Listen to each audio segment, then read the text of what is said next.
ان تعذبہم اگر آپ ان کو عذاب دیں فإنہم عبادک بے شک وہ تیرے بندے ہیں، وإن تغفر لہم اگر آپ ان کو معاف فرما دیں فأنت العزیز الحکیم بس آپ غالب ہیں حکمت والے ہیں۔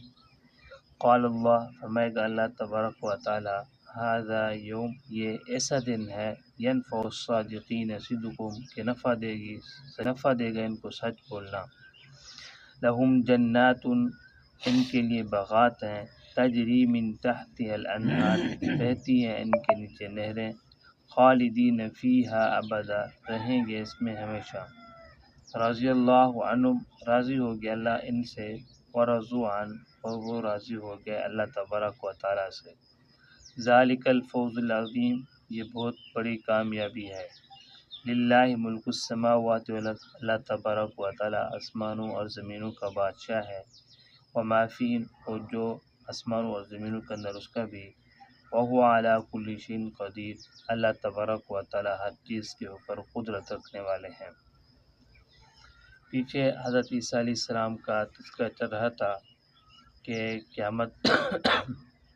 قیامت کا دن جب ہوگا تو اللہ تبارک و تعالیٰ حضرت عیسیٰ علیہ السلام کے جو ماننے والے تھے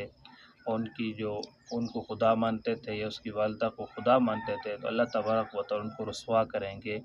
کہ عیسیٰ آپ نے ان کو کہا تھا کہ میری اور میری ماں کی عبادت کرنا،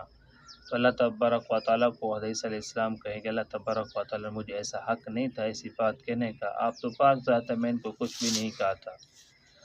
تو آج کے آیت کے اندر اللہ تبارک و تعالیٰ ارشاد فرما رہے ہیں جب یہ بات ثابت ہو جائے گی کہ یہ لوگ منافق تھے، کافر تھے، مشرک تھے، حضرت عیسیٰ علیہ السلام کہیں گے ان تعذبہم فإنہم عبادک، اے اللہ تبارک و تعالیٰ یہ تیرے بندے ہیں، آپ ان کو عذاب دینا چاہیں تو آپ عذاب دے سکتے ہیں، آپ کو کوئی روک نہیں سکتا،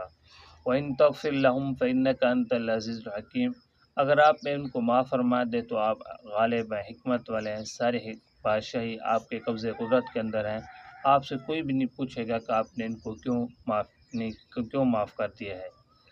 یہاں ایک مسئلہ سمجھ لیں کہ اللہ تبارک و تعالیٰ کیا کافر کو بخشنے پر قادر ہے یا نہیں، کافر کو بخشنے پر قادر ہے یا نہیں۔ ایک بات ہے کہ اللہ تبارک و تعالیٰ کافر کو نہیں بخشیں گے، اس میں کسی کا اختلاف نہیں ہے، اس بات کے اندر اختلاف ہے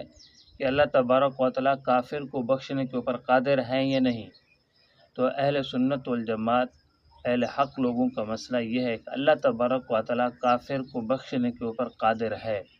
اگر چاہے تو اللہ تبارک و تعالیٰ بخش سکتا ہے، قادر ہے، اپنی قدرت اللہ تبارک و تعالیٰ کے پاس قدرت ہے بخشنے کی، لیکن اللہ تبارک و تعالیٰ کافر لوگوں کو بخشیں گے نہیں۔ خوارج، اہل روافض اور معتزلہ کے ہاں وہ یہ کہتے ہیں کہ اللہ تبارک و تعالیٰ کافر کو بخشنے کے اوپر قادر نہیں ہے۔ تو خیر اللہ تبارک و تعالیٰ فرمائیں گے قال اللہ ھذا یوم ینفع الصادقین صدقہم، آج قیامت کا دن ایسا دن ہے جہاں دودھ کا دودھ پانی کا پانی ہو جائے گا، یعنی سب کچھ انسان کے سامنے آ جائے گا، اچھا کیا ہے یا برا کیا ہے آج انصاف ہو جائے گا، جس نے سچ بولا ہے میری بات کی تصدیق کی ہے تو اللہ آج ان کو ان کی سچی نفع دے گی، ان کو جنت کے اندر چلی جائے گی۔ جو سچے لوگ ہوں گے، جو اللہ کی بات کو ماننے والے ہوں گے، لہم جنات تجری من تحتها الانہار خالدین فیہا ابدا، اللہ تبارک و تعالیٰ ان کو ایسے ایسے باغات عطا فرمائیں گے، ایسی ایسی جگہ عطا فرمائیں گے کہ جن کے نہریں بہتی ہوں گی، خوبصورت منظر ہوگا، یعنی اللہ تبارک و تعالیٰ ان کو جنت عطا فرمائیں گے۔ پھر اللہ تبارک و تعالیٰ فرمائیں گے خالدین فیہا ابدا، اس کے اندر تو ہمیشہ ہی ہمیشہ رہے، رضی اللہ عنہم ورضوا عنہ،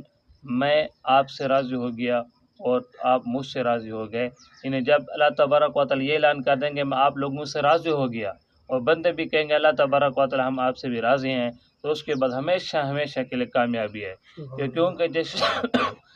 جس شخص کے اوپر اللہ تبارک و تعالیٰ راضی ہو جائے، اللہ تعالیٰ اس کو اپنی رضا کی سند دے دے تو وہ دنیا کے اندر بھی کامیاب ہے، آخرت کے اندر بھی کامیاب ہے۔ صحابہ کرام رضوان اللہ علیہم اجمعین کو اللہ تبارک و تعالیٰ نے یہ رضا کا سرٹیفکیٹ سند اللہ تبارک و تعالیٰ نے دنیا کے اندر دے دیا، اللہ تبارک و تعالیٰ نے صحابہ کو کہہ دیا رضی اللہ عنہم ورضوا عنہ، اے صحابہ کہ میں تم سے راضی ہوں اور تم مجھ سے راضی ہو، ذالک الفوز العظیم، یہ بہت بڑی کامیابی ہے کہ جس سے اللہ تبارک و تعالیٰ راضی ہو جائے تو وہ سب سے بڑی کامیابی ہے۔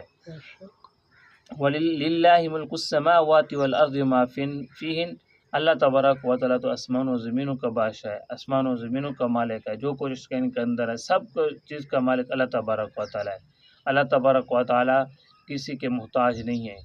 سب کی ملکیت اللہ تبارک و تعالیٰ کے اندر ہے۔ تو اس سے یہ بات سمجھ لیں کہ جو انبیاء کرام علیہ الصلوۃ والسلام ہیں وہ مختار کل نہیں ہے، یعنی ان کے پاس سب اختیار نہیں ہے، سب اختیار صرف اور صرف اللہ تبارک و تعالیٰ کے ہیں۔